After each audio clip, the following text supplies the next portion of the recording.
My husband's family dinner. Blake's sister made a joke. If you disappeared tomorrow, no one would even notice.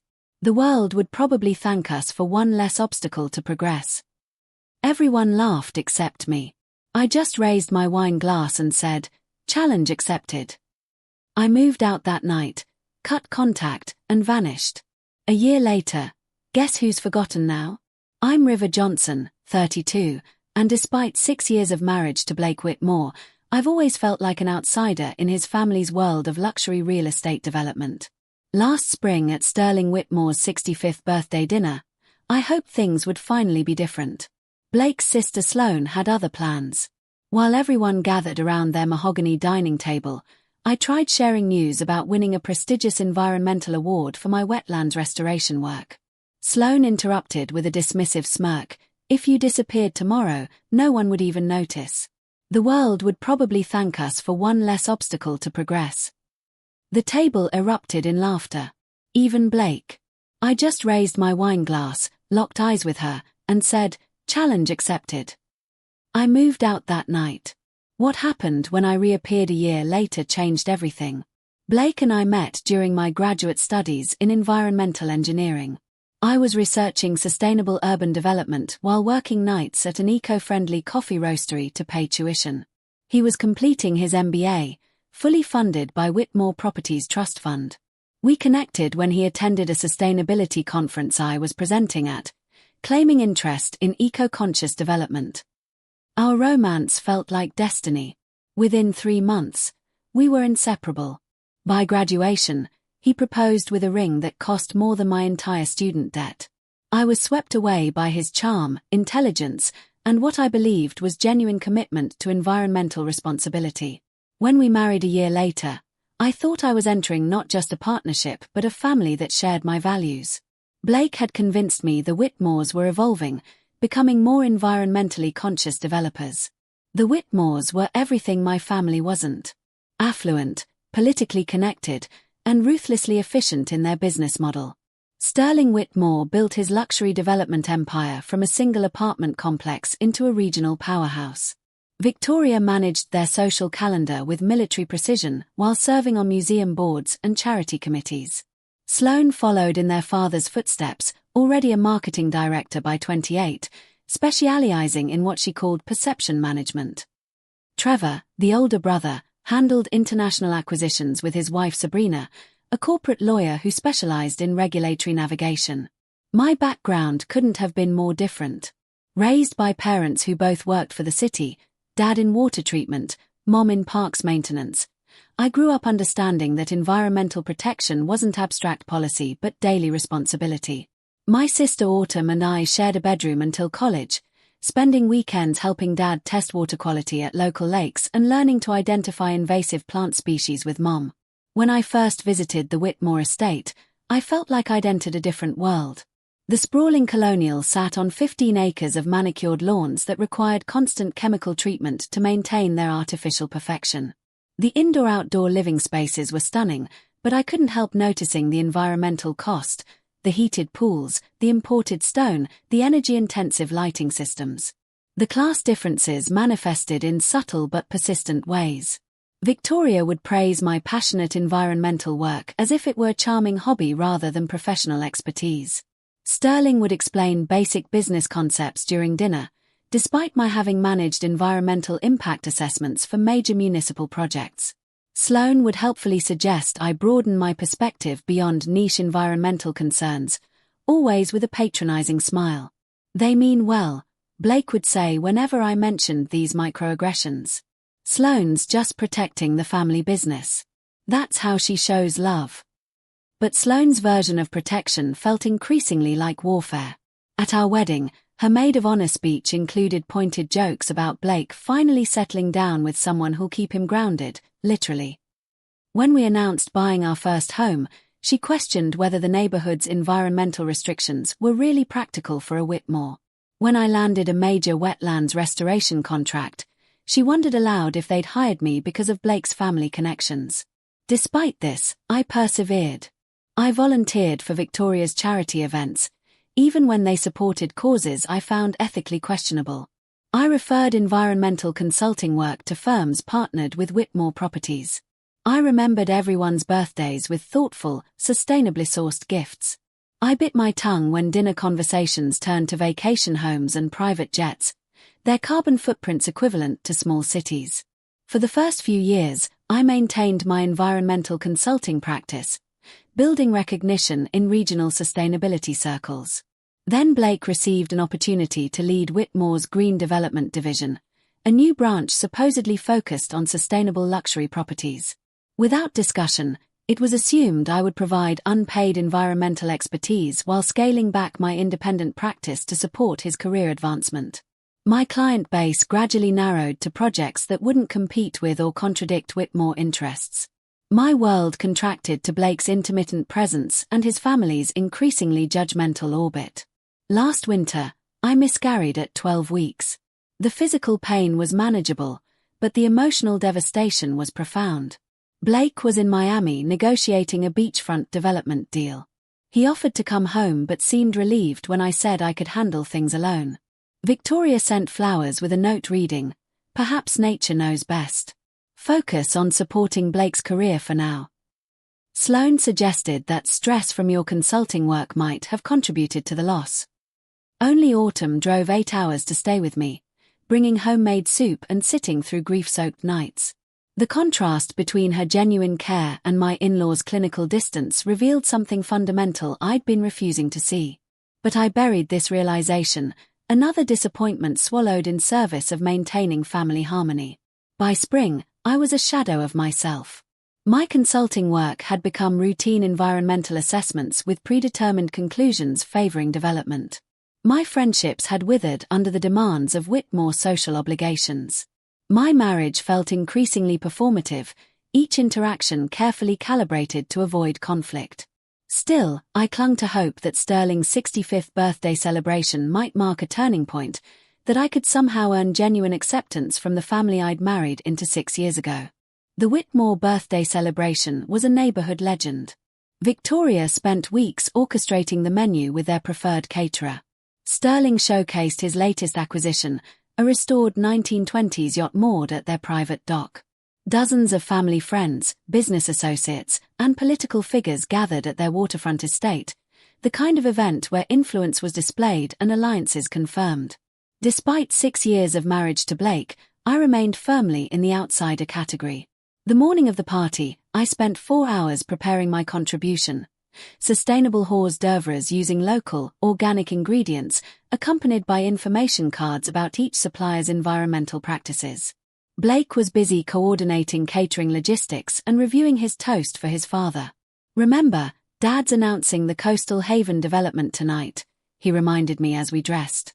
"Try to look enthusiastic, even if you have concerns about the environmental aspects. This project could establish our Green Development Division." I nodded, adjusting the eco-friendly bamboo fiber dress I'd chosen to match Victoria's elegant casual dress code. The irony wasn't lost on me that I was dressing sustainably for a party celebrating a man whose business model prioritized profit over planetary health. The estate buzzed with activity when we arrived. Servers circulated with champagne and appetizers. Sterling held court on the yacht, regaling admirers with stories of the restoration process. Victoria floated between groups, her laugh carrying across the manicured grounds. Sloane spotted us immediately, air-kissing Blake before giving me a calculated once-over. "River, that dress is so earnest. The kitchen staff can probably find space for your contribution somewhere out of the way." She whisked Blake toward a cluster of city council members before I could respond, leaving me standing alone with my carefully prepared sustainable appetizers and their educational materials.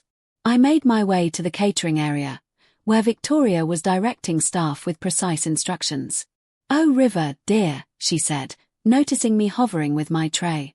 "You didn't need to bring anything. We have the situation completely handled." She gestured vaguely toward a service counter. "But how thoughtful. Perhaps set it there for now." I placed my sustainable hors d'oeuvres on a side table already crowded with other guest contributions deemed unworthy of display.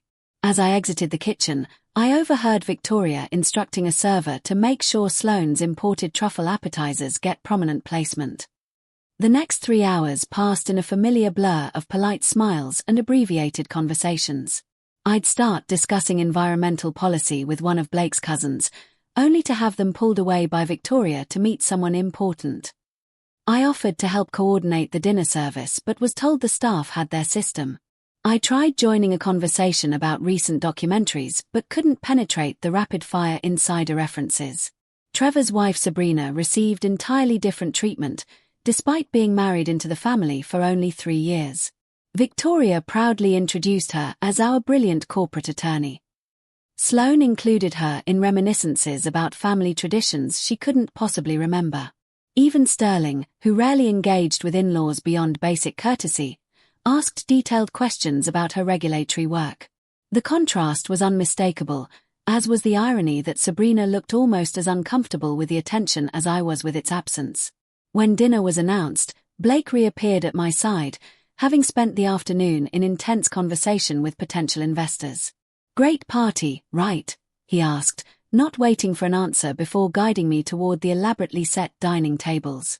We were seated at the main table, me between Sterling's elderly business partner Harrison, who was half-deaf, and an empty space reserved for Sloane. Blake sat across from me, already deep in conversation with Sterling about Japanese architectural trends. Sloane finally arrived, setting her perfectly arranged plate down and immediately commanding attention with an anecdote about meeting a celebrity environmentalist at her yoga studio. The table leaned in as she described his performative activism with theatrical disdain. During a brief lull in her monologue, I saw my opportunity. "I just received confirmation about the Riverside Wetlands project," I offered. "The restoration work we completed last year has exceeded all biodiversity targets. We've documented the return of 3 species that hadn't been seen in the region for over a decade." Sloane's eyes narrowed slightly. "How nice. Is that the swampy area near the new shopping complex?" "It's actually a crucial ecosystem buffer," I explained. "The wetlands filter stormwater runoff and provide habitat for migratory birds. The project won the state's Environmental Excellence Award last month." "If you disappeared tomorrow," Sloane interrupted with theatrical exhaustion, "no one would even notice. The world would probably thank us for one less obstacle to progress. That's how tedious this environmental lecture is." The table erupted in laughter. Victoria tittered behind her linen napkin. Sterling guffawed, slapping his knee. Even Blake chuckled, reaching for his wine. Harrison, who likely hadn't heard the comment, joined in automatically. Sound crashed over me like cold water, shocking and disorienting. I felt simultaneously hypervisible and completely invisible. My face burned while my hands turned ice cold. In that moment, 6 years of accumulated slights crystallized into perfect clarity. I didn't cry. I didn't storm off. I didn't create a scene that would later be recounted as evidence of my emotional instability. Instead, I raised my wine glass in a mock toast, met Sloane's gaze directly, and said clearly, "Challenge accepted." A brief, confused silence fell over the table. Sloane's smug smile faltered slightly. Blake looked between us, sensing something had shifted but unable to identify what. Then Victoria chirped, "Who's ready for Sterling's announcement about Coastal Haven?" And the moment passed.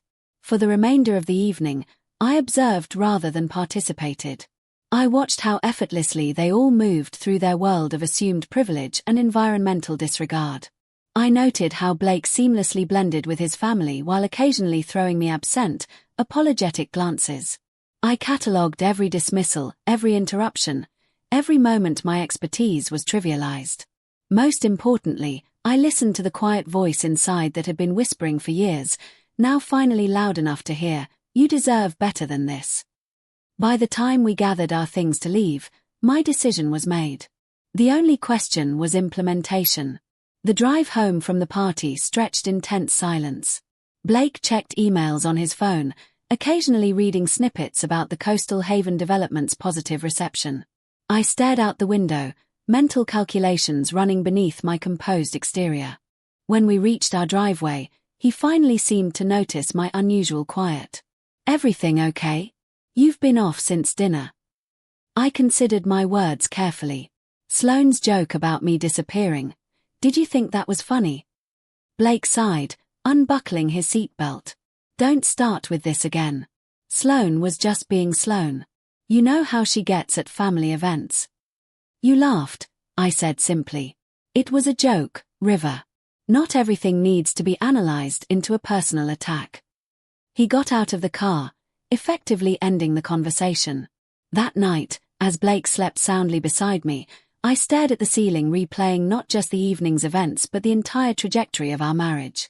I thought about the passionate environmental engineer I'd been when we met, remembered how confidently I'd presented research at conferences, how deeply I'd connected with colleagues who shared my values.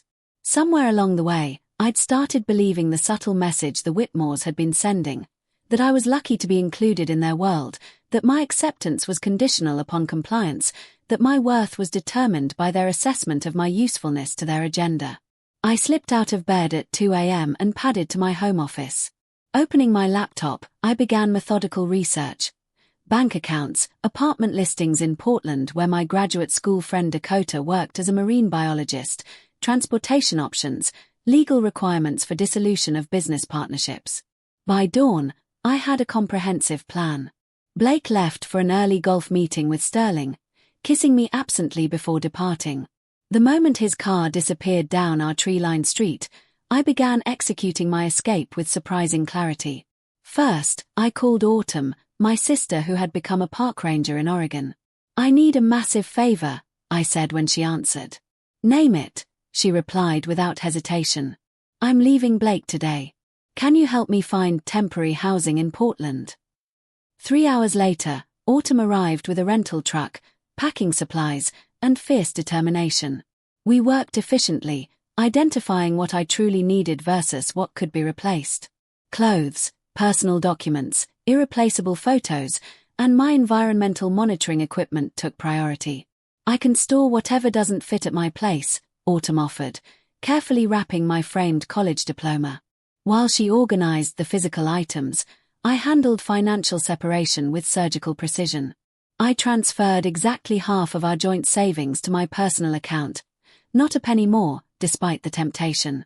I paid my share of monthly bills that were due and created a detailed list of subscriptions and services requiring transfer or cancellation. By mid-afternoon, the rental truck was packed with the distilled essence of my life. Autumn hugged me fiercely before getting into the driver's seat. Call me when you're settled tonight. And River, I'm proud of you. Alone in what had been our home for 4 years, I wrote Blake a letter. I kept it straightforward, explaining that I needed time away to reevaluate our marriage. I outlined what I had taken, only items that were indisputably mine, and confirmed I'd contributed to all outstanding shared expenses. I asked for space and no contact while I sorted through my feelings. I did not share my destination. As a final gesture, I removed my wedding ring and placed it atop the letter on our granite kitchen counter. Next to it, I left a handwritten copy of Sloane's cruel joke, dated and location noted with clinical precision. Before leaving, I allowed myself one moment of sentimentality. I picked up our wedding photo from the hallway console. We looked genuinely happy, full of possibility. Blake's smile reached his eyes back then. My own face shone with hope and conviction I barely recognized now. Goodbye, I whispered, replacing the frame and walking out the door without looking back. The sensation of driving away from our manicured suburban neighborhood was both terrifying and exhilarating. With each mile marker, the tightness in my chest loosened incrementally. By the time I crossed into Oregon, I felt like I could breathe fully for the first time in years. I checked into a modest extended stay hotel that evening, using the credit card I'd maintained separately throughout our marriage. The room was simple but clean, nothing like the luxury accommodations the Whitmores considered standard. After confirming safe arrival to both Autumn and Dakota, I turned off my phone. Blake would be home by now, finding empty closets and my letter. The thought brought neither satisfaction nor guilt, only strange numbness mixed with relief. In the quiet anonymity of the hotel room, I curled under unfamiliar blankets and fell into the deepest sleep I'd experienced in months. Morning brought the first wave of messages when I briefly activated my phone. Blake's communications evolved exactly as I'd expected. Confusion, then irritation, then concern, then anger. Where are you?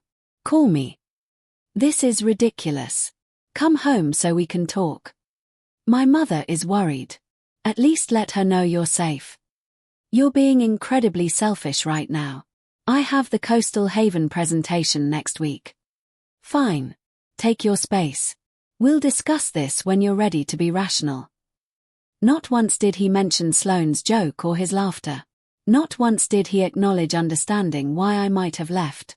I sent a brief text to my parents assuring them of my safety but requesting privacy, then turned off the phone again. Portland welcomed me with 5 days of continuous rain, as if the city were washing away my old life. Dakota had found me a month-to-month furnished apartment in her neighborhood, a cozy one-bedroom with bay windows and original hardwood floors. After the sprawling suburban house Blake and I had shared, the compact space should have felt claustrophobic. Instead, it felt like sanctuary. The building's nothing fancy, Dakota apologized as she helped me carry in my limited belongings. But the neighborhood is great, and the landlord doesn't ask invasive questions. It's perfect, I assured her, running my hand along the worn but solid kitchen counter.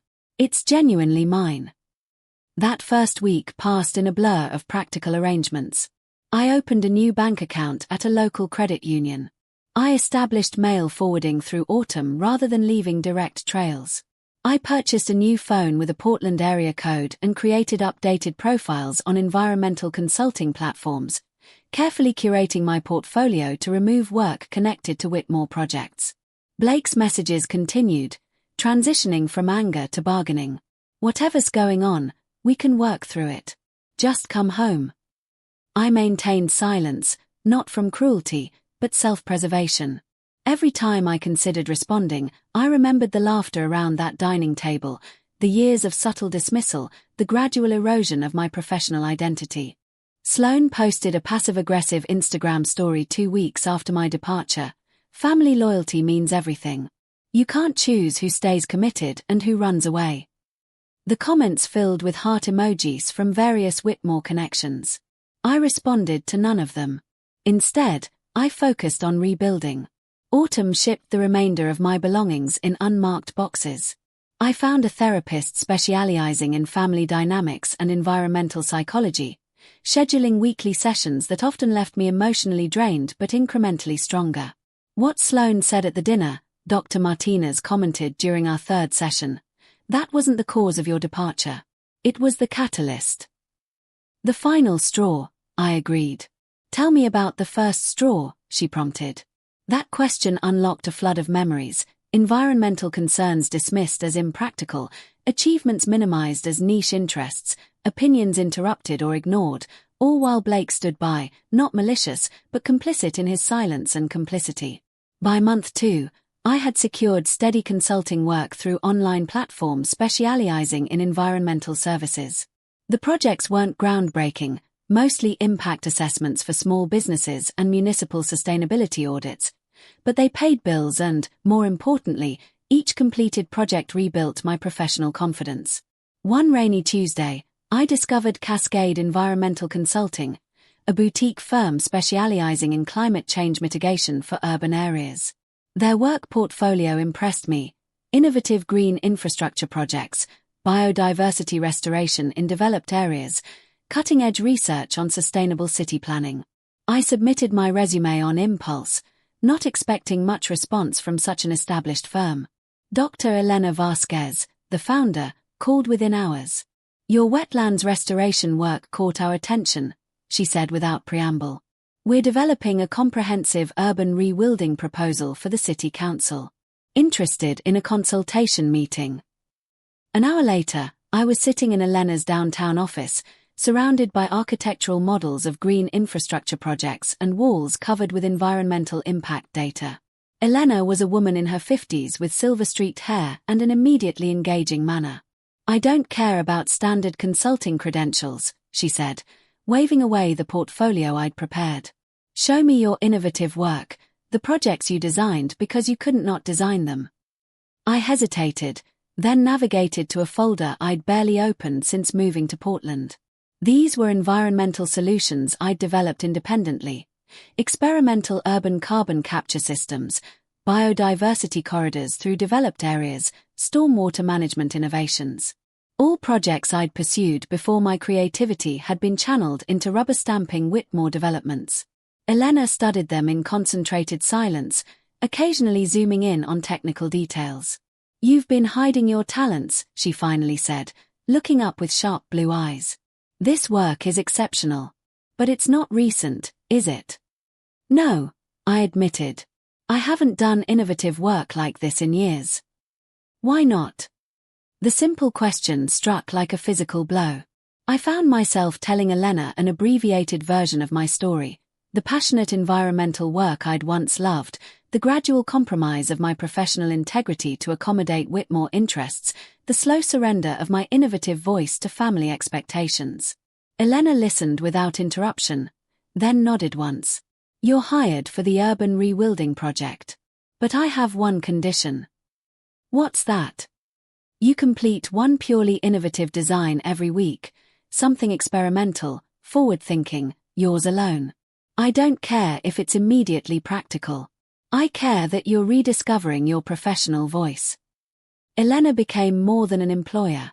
She became a mentor, pushing me to reclaim my environmental expertise with direct feedback and unexpected challenges. Through her, I connected with other sustainability professionals needing specialized consulting.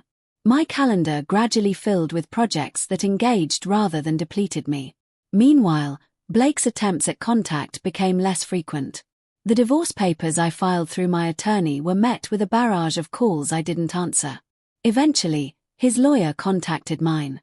The proceedings moved forward with clinical efficiency, Blake's initial resistance giving way to resigned cooperation. For months into my new life, I allowed myself to check social media. Blake's profile showed him at a Whitmore Company event, smiling beside a woman I didn't recognize, presumably someone more compatible with the family's values. Sterling had posted about the coastal haven development's groundbreaking, tagging Blake with proud emojis. Sloane shared multiple photos from a family gathering captioned, "Surrounded by people who matter." The confirmation that my absence had barely rippled their family dynamic stung less than expected. In fact, it brought liberation. I was no longer defined by their perceptions or constrained by their expectations. 6 months after leaving, I received finalized divorce papers. Blake had signed without contesting our straightforward asset division. We'd negotiated through attorneys. No alimony either way, clean separation of joint property, complete independence going forward. His only personal communication was a brief note: "I still don't understand your decision, but I won't fight you anymore." That evening, I stood in my bathroom mirror and made a symbolic change, cutting my hair from the long style Blake had preferred to a modern bob that framed my face with confidence. The woman staring back seemed both familiar and transformed, perhaps thinner, with faint lines around her eyes, but with a clarity of purpose I hadn't seen in years. By month 8, my environmental consulting had expanded enough to require dedicated office space. I rented a desk in a cooperative sustainability workspace, surrounded by other independent researchers, policy advocates, and green technology entrepreneurs. For the first time since college, I had colleagues who valued my expertise and challenged my ideas as equals rather than obstacles. When the first anniversary of my departure approached, I no longer needed social media to track the Whitmore's activities. They had receded from daily thoughts, becoming characters in a story I'd survived rather than active presences in my current reality. Meanwhile, my new world continued expanding. My urban rewilding proposal for Portland City Council won unanimous approval and regional recognition. Elena's firm offered me a partnership track. My presentation at a climate change conference led to consulting opportunities in 3 other cities. 1 year after Sloane's fateful joke, I was no longer invisible. I had built a life where my environmental expertise was valued, where my voice contributed to meaningful policy changes, where my innovations influenced sustainable development practices. The challenge had been met, but the story wasn't finished. The email from Pacific Northwest Environmental Law Center arrived exactly 52 weeks after the dinner that changed everything. The subject line was routine, expert witness opportunity, but the content sent electricity through my system. "Your urban rewilding work has gained national attention. We're representing environmental groups challenging a major waterfront development project and believe your expertise would be crucial for our case. The attached documents revealed the development in question, Whitmore Properties Coastal Haven Project, the same luxury resort Sterling had announced at his birthday celebration. The coincidence seemed too precise to be accidental. I called Elena for perspective. It could be completely legitimate, she reasoned after I explained the personal connection. Your rewilding proposal has been featured in 5 environmental journals. But the timing is suspicious. The question isn't whether they know about my history, I realized. The question is whether the case has merit regardless. I requested more information from the law center. The situation was substantial. Whitmore Properties had allegedly bypassed federal wetlands protections, ignored endangered species habitat requirements, and used political connections to fast-track permits that should have triggered comprehensive environmental review. The evidence they'd compiled was damning. If accurate, the Coastal Haven project represented exactly the kind of environmental destruction I'd dedicated my career to preventing. After 3 days of deliberation, I accepted the expert witness role. If this was somehow Whitmore manipulation, I wanted to face it directly. And if it was legitimate environmental law enforcement, I couldn't let personal history prevent me from protecting endangered ecosystems. The lead attorney, Sarah Chen, made no indication she knew about my marriage to Blake during our first meeting. We discussed environmental law, regulatory requirements, and scientific evidence with straightforward professionalism. When I asked about potential conflicts of interest, she mentioned only that I should disclose any personal connections to the development company. I disclosed my former marriage to Blake Whitmore immediately. Sarah's eyebrows raised slightly, but her response was practical. That actually strengthens your testimony. You have insider knowledge of their business practices alongside professional expertise in environmental protection. For 6 weeks, everything proceeded normally. I prepared comprehensive analysis of the environmental damage Coastal Haven would cause.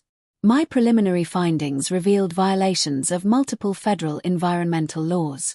The timeline moved toward a public hearing where my testimony could halt the project and trigger federal investigation. Then came the announcement: Whitmore Properties would be presenting their environmental compliance defense at the county courthouse, a public hearing exactly the type of high-profile event the family never missed. You have 3 options, Dr. Martinez observed during our session that week. Decline to testify and potentially let environmental destruction proceed, testify by video to avoid personal confrontation, or appear in person and face the family directly on your professional terms. What would you do? I asked.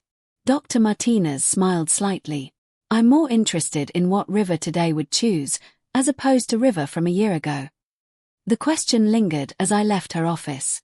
Last year's River would have either declined involvement entirely or appeared as Blake's nervous, apologetic shadow. But I wasn't that person anymore. The following morning, I confirmed my intention to testify in person. Then I made an appointment with a professional stylist and allocated part of my consulting fees for an outfit that would serve as both armor and announcement. The morning of the hearing arrived with unexpected calm. I surveyed my reflection in the hotel mirror. I'd decided staying overnight in my old city was preferable to a rushed day trip. The woman staring back wore a tailored navy suit that managed to be both authoritative and approachable. My shorter hair was now highlighted with subtle auburn tones.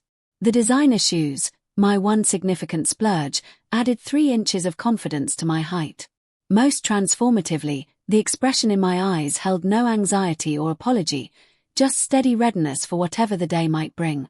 The courthouse was a restored historic building downtown, its grand lobby transformed with modern security and media equipment. I checked in with the clerk, accepting my witness badge and reviewing my testimony notes one final time. I had barely settled in the gallery when I felt a shift in the room's energy. I didn't need to turn to confirm the Whitmores had arrived. Sterling's commanding presence was unmistakable. I maintained my position, finishing my conversation with Sarah Chen before allowing myself to scan the room. Sterling and Victoria sat in the front row with their legal team, projecting confidence and influence. Sloane wasn't immediately visible. Then I saw Blake, sitting slightly apart from his parents, looking somehow diminished despite his perfect tailoring. Our eyes met across the crowded courtroom. His widened in unmistakable shock, lips parting as if to speak despite the distance between us. I held his gaze steadily, neither hostile nor apologetic, then deliberately returned my attention to my testimony materials. The first encounter came during the morning recess. Sterling approached while I was reviewing environmental data outside the courtroom. "River," he said, his tone conveying neither warmth nor hostility. "Quite a surprise to find you here." "Sterling," I nodded, meeting his gaze directly. "I'm the lead environmental expert challenging the coastal haven permits." He blinked, momentarily disconcerted by my professional demeanor. "I see. I hadn't made the connection between your environmental work and this frivolous lawsuit." "The federal environmental law violations documented in my analysis are quite comprehensive," I replied. "The preliminary evidence suggests systematic circumvention of wetlands protection regulations." Sterling shifted uncomfortably. "Environmental lawyers will say anything to block legitimate development." "I'm not an environmental lawyer," I corrected calmly. "I'm an environmental engineer with specialized expertise in wetlands ecosystem protection. My testimony is based on scientific analysis, not legal strategy." As Sterling moved away, presumably to report this development to the family, I rejoined Sarah's team seamlessly. The hearing was called to order, with my testimony scheduled for the afternoon session. As the time approached, Sarah guided me toward the witness stand. We were nearly there when Sloane stepped directly into our path, her expression mixing surprise with calculation. "River," she said, "no one mentioned you were involved with this proceeding." "Sloane," I acknowledged. "I'm testifying as an expert witness on environmental law violations." Her smile tightened. "How interesting. Attacking the family business now." "Protecting endangered wetlands ecosystems," I corrected. "The same work I've been doing throughout my career." Before Sloane could respond, the bailiff called for witnesses to prepare. As we walked away, Sarah glanced at me questioningly but respected my privacy enough not to probe. My testimony proceeded with focused precision. I presented evidence of wetlands destruction, documented endangered species habitat elimination, and explained how Coastal Haven violated multiple federal environmental protections. The courtroom remained attentive throughout my hour-long presentation, with several county commissioners taking detailed notes. From my position at the witness stand, I could see the entire Whitmore family seated together. Victoria maintained neutral composure throughout. Sterling nodded occasionally, presumably strategizing responses. Sloane whispered to their attorney, her face unreadable. Blake watched me with undisguised intensity, his eyes never leaving my face as I systematically dismantled his family's development project with scientific evidence and professional expertise. After my formal testimony concluded, I was cross-examined by Whitmore's attorney. He attempted to discredit my findings by questioning my objectivity given my former relationship with the family. Sarah objected successfully, and I responded with calm professionalism. My environmental analysis is based on scientific methodology and federal regulatory standards, not personal relationships. The hearing recessed after my testimony.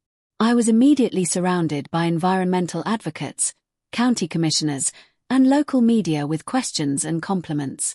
Business cards were exchanged, follow-up interviews scheduled, potential collaboration opportunities discussed. Eventually the crowd dispersed as people prepared for the afternoon session. I was organizing my materials when Blake finally approached, alone. "You look well," he offered, hands tucked awkwardly in his pockets. "Thank you," I replied simply. "I didn't know you were in Portland. Or that you'd become involved in environmental law." "That was intentional," I said. "And I've always been involved in environmental protection.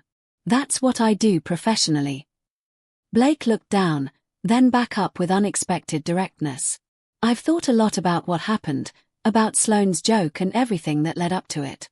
I didn't understand at first, but this past year has been clarifying." "I'm glad to hear that," I said, meaning it. "I miss you," he admitted quietly. The words hung between us, once desperately desired, now arriving too late. I felt no triumph in his regret, no vindictive pleasure in his apparent loneliness, just calm certainty that I'd made the right choice. I need to join my legal team, I said, neither cruel nor encouraging. Will you be staying in town tonight? Maybe we could get coffee, just to talk. I considered his request, weighing my emotional landscape against professional obligations. I can spare 30 minutes after the hearing concludes. Relief flickered across his face. Thank you. As I turned to leave, Victoria appeared at Blake's elbow, her social smile firmly in place. River, darling, what an absolute surprise to see you thriving. Her words were perfect, her tone betrayed discomfort. Victoria, I acknowledged. I hope you're well. We've all wondered how you were managing, she continued, the practice concern falling easily from her lips. Blake has been quite worried. That's kind of him, I replied pleasantly. Though as you can see, I've been managing quite well professionally. Your testimony today was very thorough, Victoria said carefully. Environmental protection requires comprehensive analysis, I agreed. The Coastal Haven project's impact on local ecosystems is unfortunately extensive. Before Victoria could respond, Sarah approached to discuss media interviews. I excused myself with polite finality. The afternoon session proceeded without further personal interaction. The county commissioners deliberated for 2 hours before announcing their decision. Coastal Haven's permits were suspended pending federal environmental review. My testimony had been instrumental in halting the project. As the courtroom emptied, environmental advocates surrounded me with congratulations and future collaboration offers. Local news crews requested interviews about the precedent this case might set for protecting wetlands from luxury development. Blake waited patiently until the crowd dispersed, then approached with visible nervousness. Still up for that coffee? We walked in silence to a nearby cafe, the weight of our shared history making casual conversation impossible. Once seated with our drinks, his usual Americano, my oat milk latte, the awkwardness intensified. Portland really does suit you, he finally offered. You seem confident. More yourself than I remember. I am more myself, I agreed.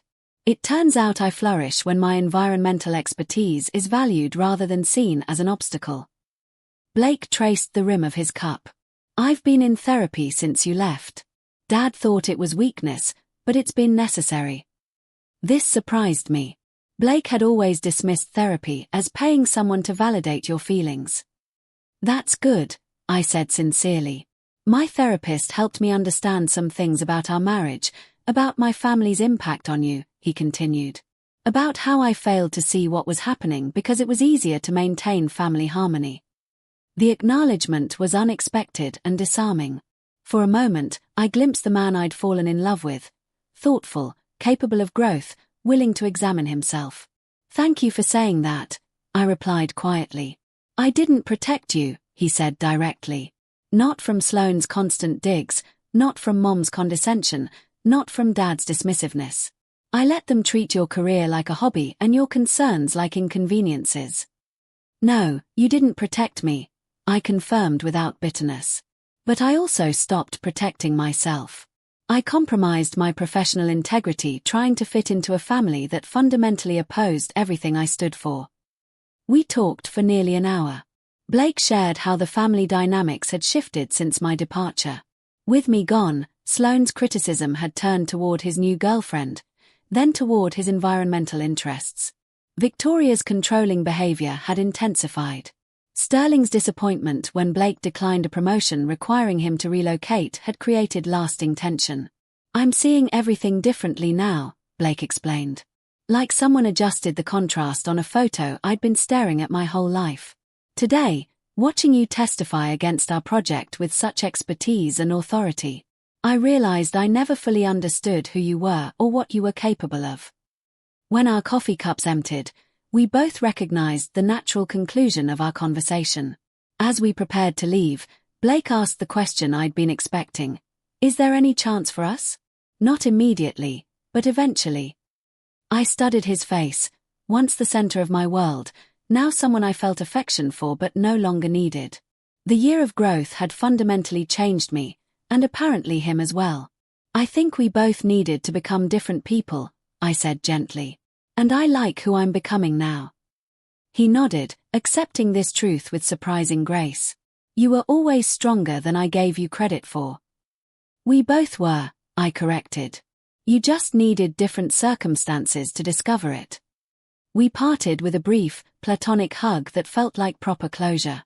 As I watched him walk away, I realized I genuinely wished him well in building a life authentic to his values rather than just an extension of Whitmore legacy expectations. The final confrontation came unexpectedly as I was collecting my files from the courthouse. Sloane entered the nearly empty corridor, her purposeful stride suggesting she'd been waiting for this opportunity to catch me alone. I need to ask you something, she said without preamble, and I'd appreciate honesty. All right, I agreed, curious despite myself. Did you take this expert witness role knowing it would target our family's project? No, I answered truthfully. I was approached because of my wetlands expertise. I disclosed my former marriage to Blake immediately when I learned Whitmore Properties was involved. She studied me, apparently assessing the credibility of my statement. And you didn't consider recusing yourself once you knew? Why would I? I asked simply. I'm exceptionally qualified for this type of environmental analysis. The fact that your family's project happens to violate federal environmental law is incidental to my professional obligations. So it's just coincidence that exactly 1 year after you disappeared, you reappeared to destroy a major family project. I had to smile at her persistence.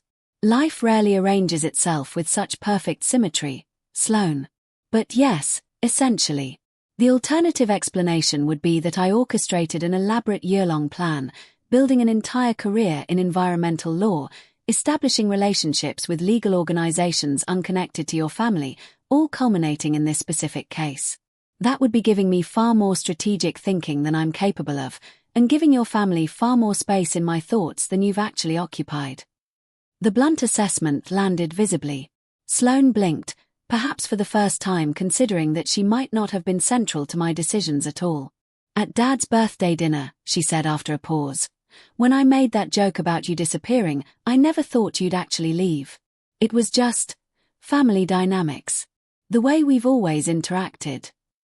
It wasn't just a joke, Sloane, I said conversationally rather than accusingly.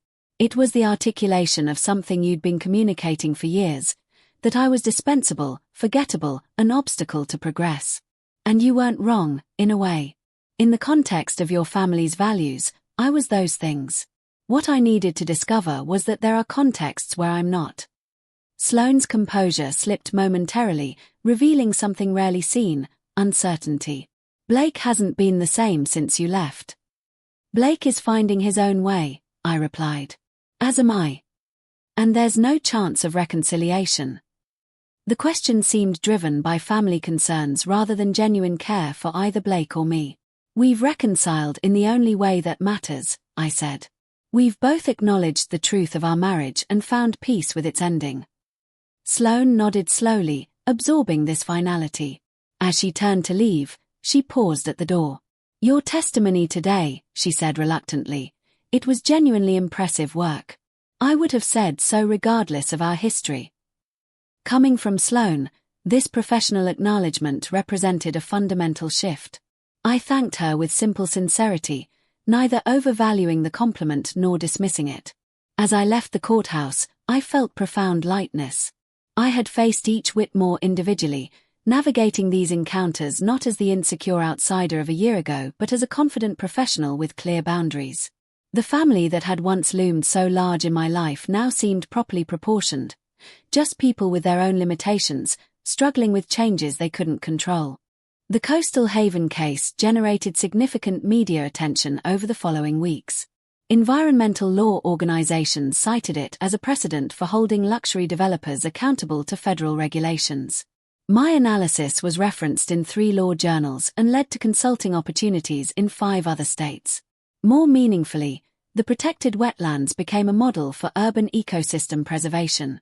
The biodiversity corridor I'd proposed was implemented, creating habitat for migratory birds and filtering stormwater runoff from surrounding developments. Elena offered me a full partnership in Cascade Environmental Consulting, with my name on the letterhead and equal voice in company direction. For the first time since graduate school, I had professional recognition that matched my expertise and ambition. 6 months after the hearing, I received an unexpected invitation to speak at the National Environmental Law Conference about the intersection of scientific expertise and legal advocacy. The keynote address would be my first major national platform. Preparing the presentation, I reflected on the journey from Sterling's dining room to this moment. Sloane's cruel joke, "If you disappeared tomorrow, no one would even notice," had been both devastating and transformative. I had disappeared from their world, only to reappear with exponentially greater impact and influence. The woman who had once needed their approval was now shaping environmental policy at the federal level. The conference drew over 2,000 environmental lawyers, policy advocates, and scientists.